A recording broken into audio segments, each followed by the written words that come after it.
I'm Teisha Bader with the JBS News Update for Tuesday, May the 12th, 2015.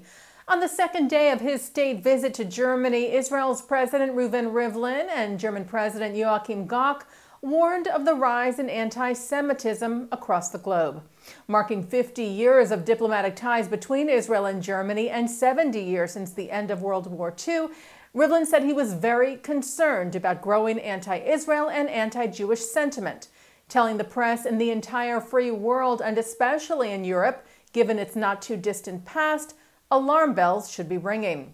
Gauck noted the rise in anti-Semitism as well, in particular in demonstrations in Germany last year at the time of Israel's war with Hamas in Gaza.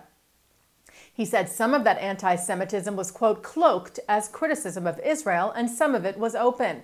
The phenomenon, he said, made him and the vast majority of Germans feel deeply ashamed. Israel's Prime Minister Benjamin Netanyahu welcomed the returning IDF delegation from Nepal this morning, thanking them for the honor they brought all of Israel for their efforts, which included treating 1,600 injured and delivering 8 babies. He said, "You have shown the true face of Israel, a country that values life." Just this morning, another earthquake struck the already devastated country, and Netanyahu noted that the delegation might be heading back, telling the group he had already spoken to the Nepalese ambassador, telling him that Israel was once again ready to help, adding the world is gradually learning they have someone to count on. The first 2 paintings proven to have been stolen by the Nazis and part of the collection of the late Cornelius Gurlitt have been authorized for return to their Jewish heirs. Gurlitt, if you recall, inherited the massive art collection from his father Hildebrand, known as the art dealer to Hitler. The Munich District Court, who is dealing with the collection, today approved the return of Henri Matisse's Woman Sitting in an Armchair and Max Lieberman's 2 Riders on the Beach.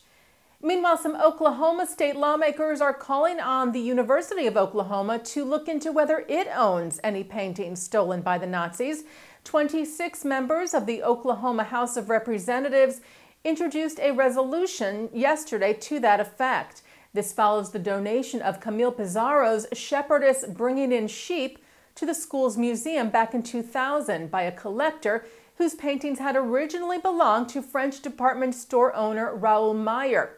Meyer's entire collection was seized by the Nazis when they invaded France during World War II. His daughter filed a lawsuit against Oklahoma U last year. School officials told the Associated Press that they did not know the entire history of the paintings. The 5th Global Forum for Combating Anti-Semitism began today in Jerusalem. Israel's foreign ministry noted the timing of the forum 70 years after the Holocaust and on the backdrop of the rise in anti-Semitism and Holocaust denial, giving the gathering even more importance. Approximately 1,000 experts from across the globe will participate in the 3-day conference, the largest of its kind in the world. Government officials from Germany, Romania, Bulgaria, France, and Canada will be taking part, as will a delegation from the Anti-Defamation League, led by its national director, Abe Foxman, himself a Holocaust survivor.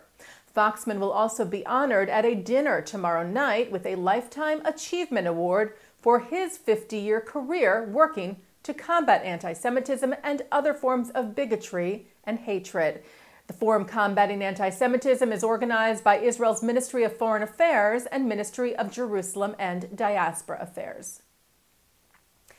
A new program designed for Christian student leaders to visit Israel was announced Friday at the Israeli Embassy in Washington, part of their annual Christian Solidarity event.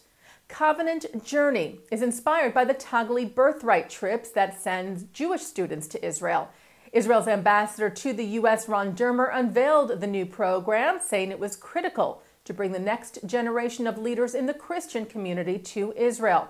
Dermer said if they walk in the places where the patriarchs and the prophets and the kings and that young rabbi from the Galilee walked, then they will stand with Israel here and they will strengthen their Christian identity. Though not free like birthright trips, Covenant Journey is underwritten by donors, including the Museum of the Bible and the Philos Project, and will cost the students just $500. Museum of the Bible Chairman Steve Green said of the trip, It will create a foundational platform from which they can become goodwill ambassadors for Israel and the Jewish people. The first few hundred Christian students will take their covenant journey trips this summer. And turning now to our programming for tonight, Tuesday, May the 12th.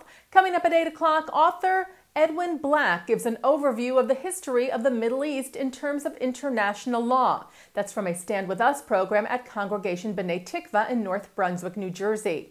At 9 o'clock on L'Chaim, Mark Golub sits down with Renata Breslau, a survivor of the St. Louis, which sailed from Hamburg to Cuba in 1939, carrying 937 German Jews, which for 30 days was refused haven by every country in the Americas.